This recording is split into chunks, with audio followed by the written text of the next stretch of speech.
Hello everyone, welcome. This is going to be a very difficult talk for me because I don't know, talking spontaneously like that facing the camera, I don't know whether I will manage to explain well what I do want to explain. It's going to be about culture and cultural differences. And by the way, if you do stay with me in this talk, I would appreciate if you subscribe, because this is a very small channel. You're not going to find me easily in your feed or anything else like that. So press that subscribe and that bell so that you get the notification. I appreciate that. Okay, let me start.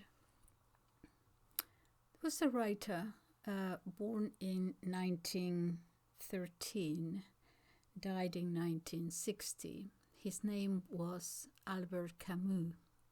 He was from Algeria, and when Algeria was a colony of France.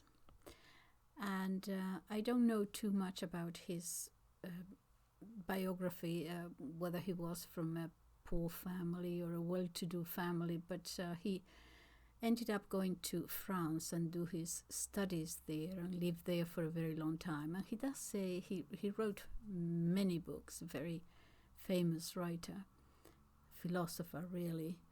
And he explains in one of The Plague, for example, is one of his famous books. He explains in one of them how he never felt at home either in France or in Algeria. In France, he was too Algerian to be French, and in Algeria, his home country, he was too French to be wholly Algerian. And he finds himself, in between two worlds, belonging to each one of them, but not, he feels, 100% in either. I understand that because I find myself in that same situation too. So I was born in one country, Spain, and I came to England in 1967. I've spent, 60 years of my life basically in very different, many countries, but all in the English-speaking world. And I do find myself too. I went back to Spain after 50 years and stayed there for a couple of years, and I did find myself a foreigner in my own country of birth. And yet in England or in the United States, where I lived for a long time too, I only have to open my mouth for someone to say, where do you come from? So I know that is not, there is no ill will there, it's just curiosity, but it's a constant reminder that you don't quite belong 100%. They're not saying that, I know that, but it's a constant reminder. So you remain an outsider, and that has its advantages and disadvantages. In my own particular case, I find it an advantage. I'm always able, I feel, to stand back a little bit, and I find myself looking at things differently from a lot of people, and I think it's part of this being an outsider. Why am I telling you this? I have come across, have you heard of this gentleman? V.S. Naipaul. The book is, this particular one is Beyond Belief.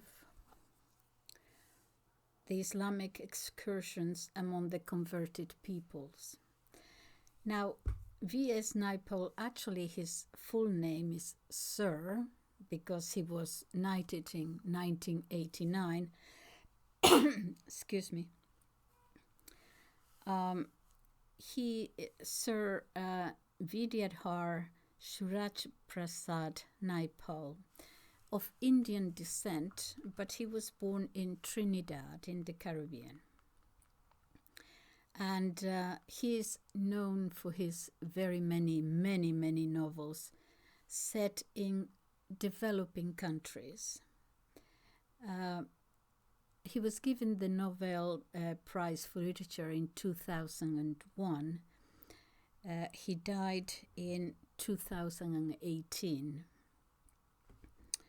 I'm trying to see when he was born.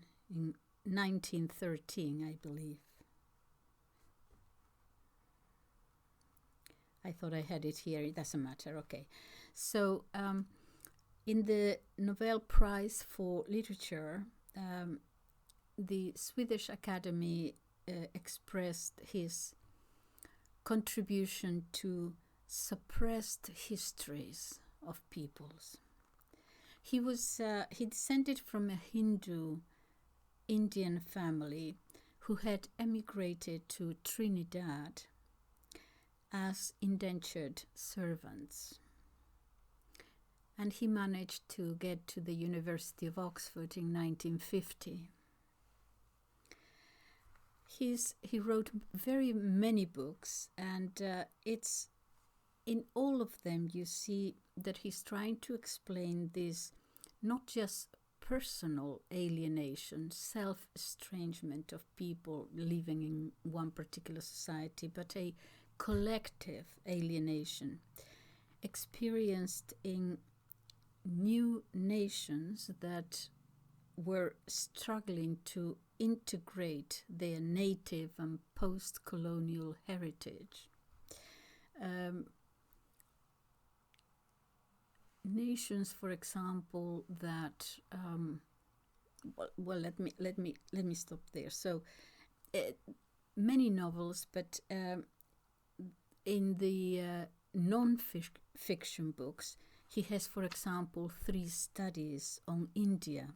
He traveled all over the world all the time.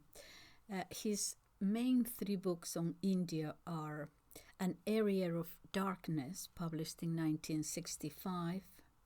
A second one is India, A Wounded Civilization in 1977.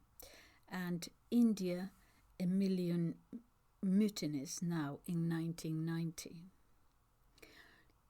He also wrote about nations that were Muslim in religion, but of course had not always been so. And he is studying that movement from before they were Muslim to now being totally and accepting Islam as a religion, and studies those cultures. One is Among the Believers, An Islamic Journey, published in 1981. And the second one following on that is this one that I just showed you, Beyond Belief, Islamic Incursions Among Converted Peoples, published in 1998. And it is a portrayal of the Islamic faith in the lives of ordinary people in 3 main countries, in Iran, Pakistan, Indonesia, and Malaysia. And he explains that he talks a lot about what I refer to being of 2 cultures. He refers to us as almost a half person, half in one culture, half in the other. Living, he says, is sort of within a borrowed culture that is not necessarily our own, the one that we truly identify with in our heart of hearts. In the case of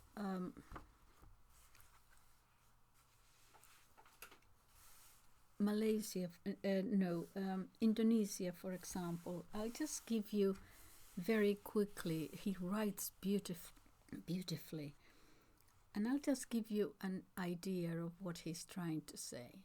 For example, he travels along this, in Indonesia, for example, and he finds that, okay, a modern world, he concentrates not on the history of the country so much, but on people. He meets people and asks them to tell him his story. And his role is to listen and to ask questions. And then the next question, and then the next, always listening to the person. And for example, in Indonesia, he met this woman, a career woman, very successful, a civil servant. She is there in a beautiful office, all the modern conveniences and so on. Nevertheless, finds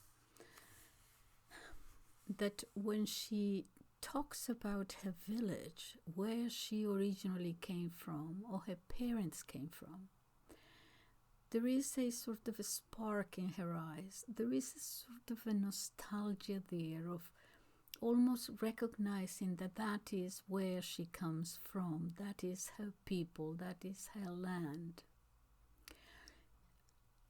And this is where he comes in, because he's trying to explain to us, the reader, that alienation, that separation from where you feel really, really at home among your people, the scenery, the mountains, the valleys, and where you are now in the big city, you know, very successful and so on. And there is a nostalgia here that he tries to explain. And why do we feel that nostalgia for the past? He understands that it's not that the woman wants to go and live there. That would have been impossible. She wouldn't fit in. She couldn't possibly go back to walking barefoot and carrying water on her head in that little village. That is not her world anymore. But nevertheless, when she has a holiday or something, she loves going back and breathing that air, breathing that culture. This is who I am, she says. Yes, and this is where he comes in, great philosopher, explaining that estrangement that we feel from where we really came from. And in our psychological, spiritual DNA, we feel at home. And then the kind of life that we live, perhaps successfully and happily, somewhere else within a different culture. I'm going to read you, don't panic, it's not very long, but just a few paragraphs, and then I'll come back to what I want to say about what is happening now in our cultures and in our worlds. Just to give you an idea of how he writes.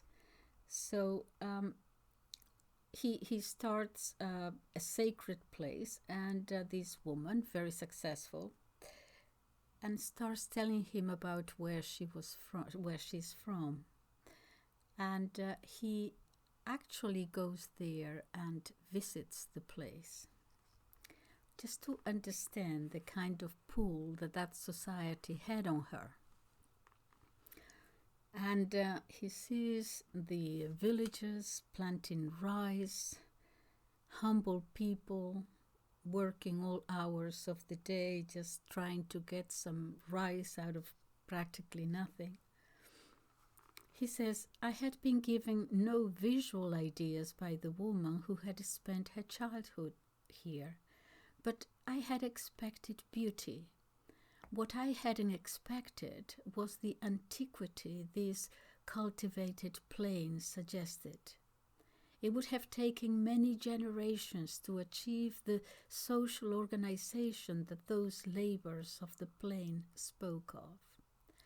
I felt that the land went back and back, far beyond the 7th century beginnings of the Hindu kingdom of the Srivijaya with its Sanskrit name, and might have been as old as rice itself. Not many weeks before, in London, I had looked hard at a big Poussin exhibition, the painter. And perhaps for that reason I found in these views of mountains and plains something of the landscapes of Poussin. The same pictorial breadth and length, the same calling up of the idea of the ancient world. He goes on for a while. On the afternoon of the second day, I was taken to Pariangang. It was a big dip in the volcanic land with a hot water spring.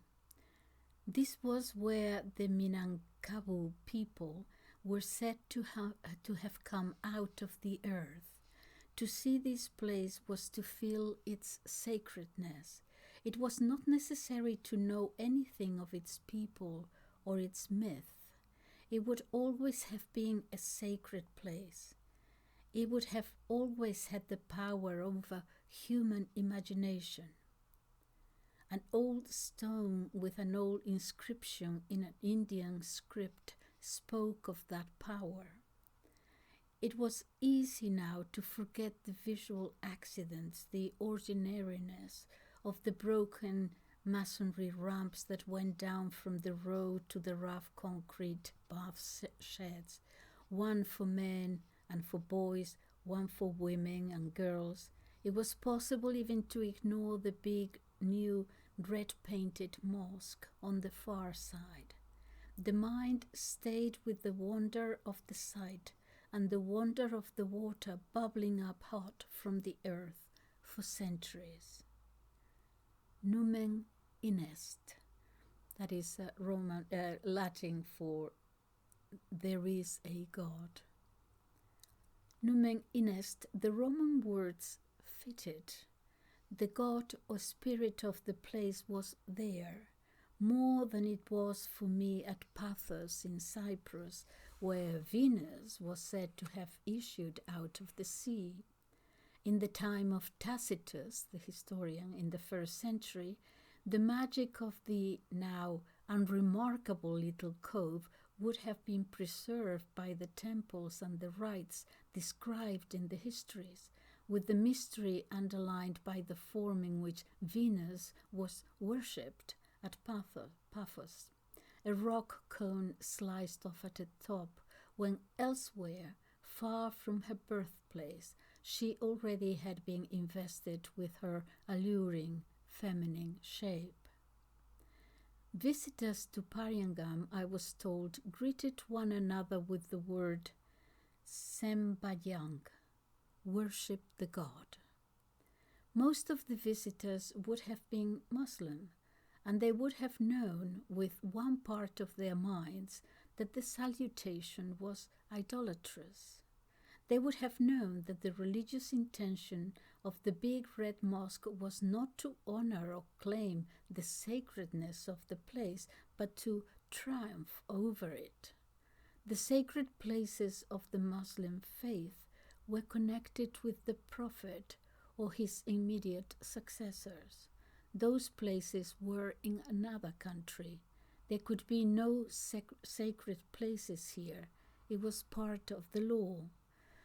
And he's going to continue saying that Islam was Arabic. It came naturally from the Arabic world, and these other countries actually inherited, or in his words, converted to it, but that it was not as natural to them as it was, for example, for the Arabs.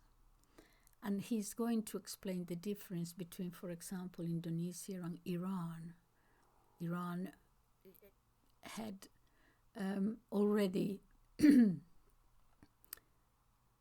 felt very much as if it was their own religion. The Zoroastrian and all that, the Persian Empire was very, very far away, But there are other countries where the faith came much later, and there is this mixture of the old, their own ancestry and their own gods, and the new faith. He says, my first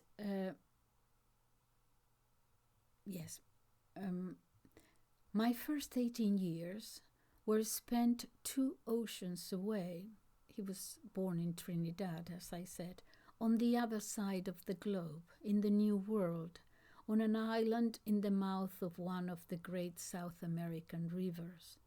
The island had no sacred places, and it was nearly 40 years after I had left the island that I identified the lack of those sacred places. I began to feel, when I was quite young, that there was an incompleteness, an emptiness about that place, and that the real world existed somewhere else. I used to feel that the climate had burnt away history and possibility. This feeling might have had to do with the smallness of the island, which we all used to say was only a dot on the map of the world. It might have had to do with the general poverty and the breakdown of the extended family system that had come with us from India.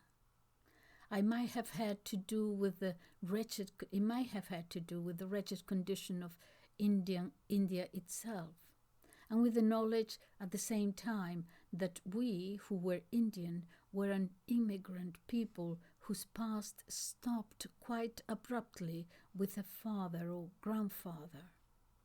Later, years after I had left, knowledge of things never coming all at once but in layers, I thought that the place was unhallowed because it hadn't been written about. And later still, I thought that the agricultural colony, in effect a plantation, honored neither land nor people.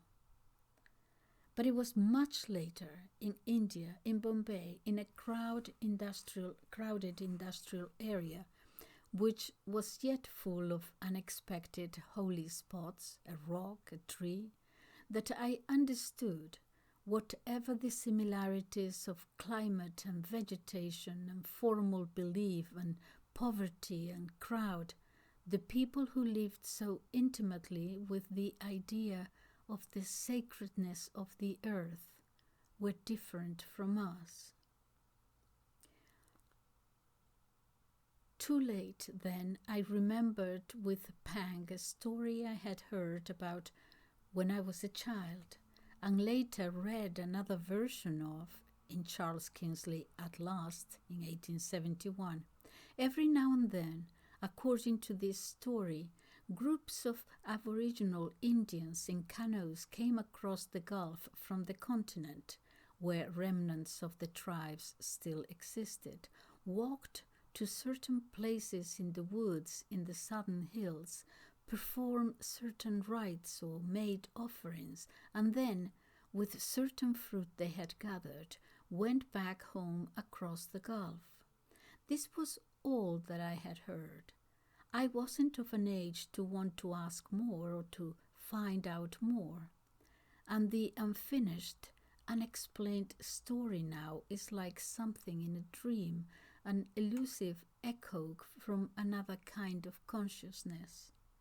Perhaps it is this absence of the sense of sacredness, which is much more than the idea of the environment, goes deeper than that, the sacredness of the place, that is the curse of the New World, and is the curse especially of Argentina and ravaged places like Brazil. And perhaps it is this sense of sacredness rather than history and the past that we of the New World travel to the old to rediscover. So it is strange to someone of my background that in the converted Muslim countries, Iran, Pakistan, Indonesia. The fundamentalist rage is against the past, against their history, and the impossible dream is of the true faith growing out of a spiritual vacancy. Oh, this is a most beautiful book. Anyway, what he is obviously writing about, and is fascinating, the different countries and how they deal with it.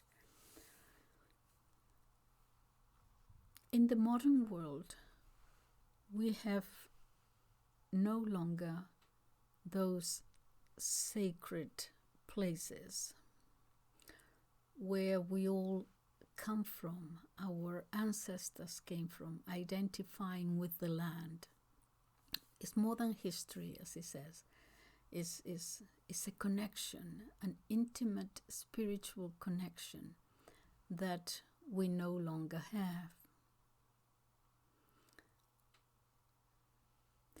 And reading this, I thought, and coming out of what he's talking about there, the spiritual connection to your roots, I thought about, for example, in the United States, which is a country of immigrants, as we all know, and Americans accept that, where people came from all over the world for a better life, may have found, in many cases, at least until recently, a new life, a life where they could prosper and be themselves and move on and so on, the American dream, all that.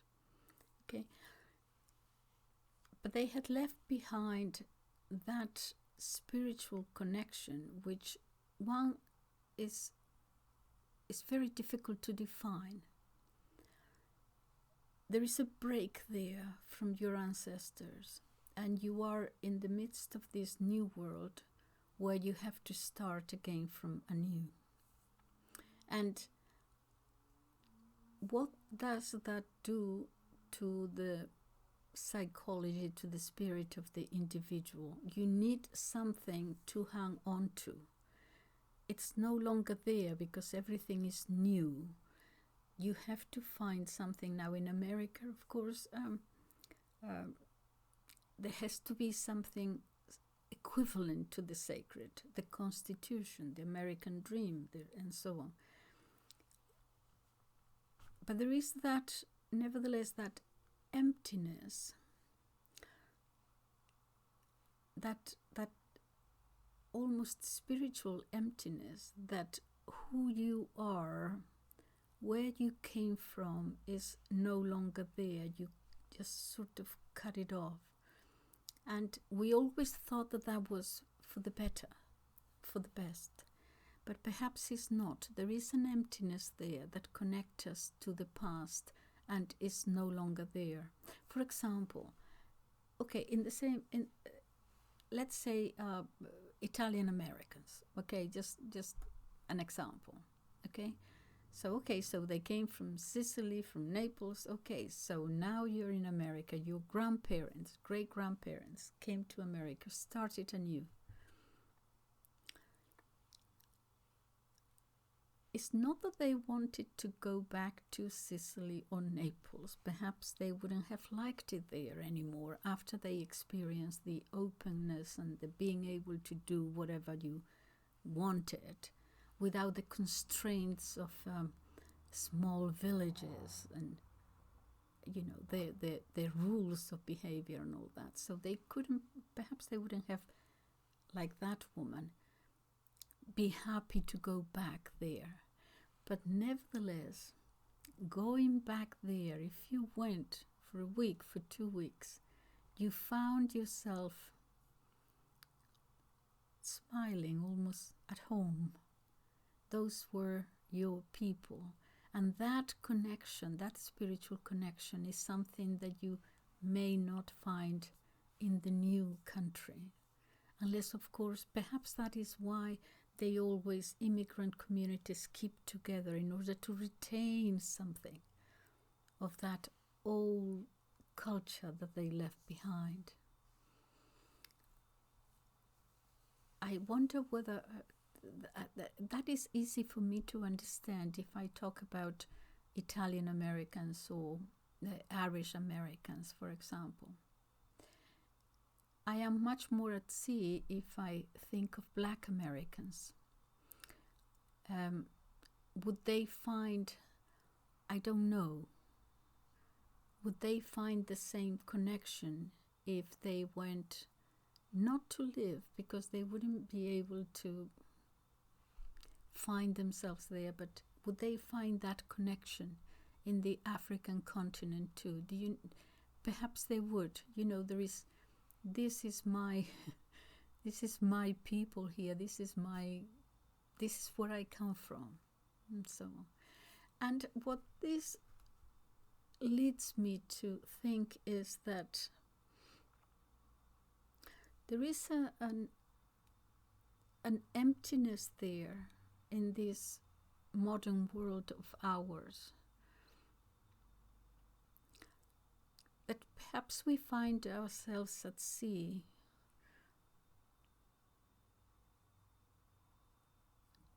There isn't a strong enough tradition going back through history, back and back and back, and we find ourselves sort of like floating in the air.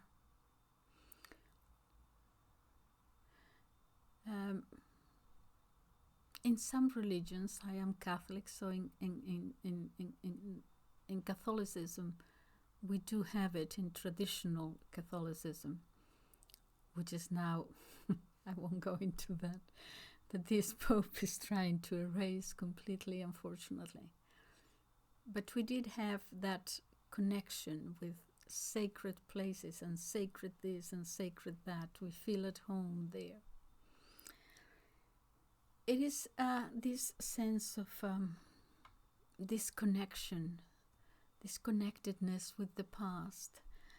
I was thinking, if I extrapolate this to politics and what is happening today, it has nothing to do with this or the book or anything, but my mind just went to what is happening today in the United States, which seems to be culturally imploding. I find it, the West, other countries too, but I look at the United States. I lived there for a long time, and my children are American, and I have a special thing for the United States, only because of my children, basically. And anyway, but I see what is happening with the corruption and everything all being exposed. This has been going on for a long time, and we were not seeing it. We knew that, politicians may be corrupt, this and that. We didn't know the extent to which things had gone wrong.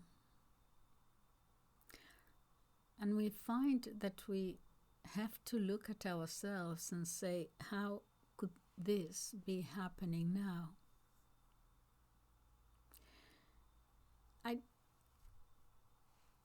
I find that President Trump, for example, to me, whatever he did or did not do, what is happening to him now, it's so unjust. I do think so. I think he's being very unfairly treated. Why? And I find it as if he was like a bucket into which everyone is throwing up their own self-hatred. All the disappointments, all the American dream failing, all the things that go wrong in our own personal lives. It seems to me as if we have been given permission almost to say, that's the reason, that's the enemy, and we go on this loathing for this man. I can only interpret it in that way. That is where you empty yourself of all your frustrations. The people needed a safety valve after the global illness.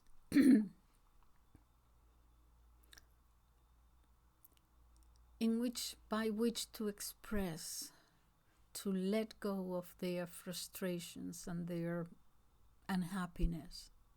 And it seems that this is where you go and empty it all.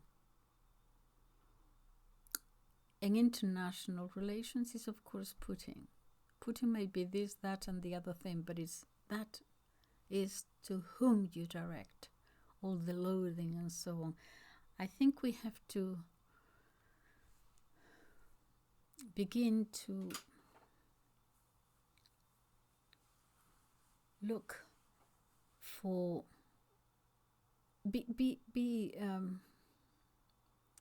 be honest with ourselves and look at ourselves and see what we are missing and what we are longing for, and perhaps try to go back to respecting or to bring back what we have lost, the sense of the sacred, our sacred places.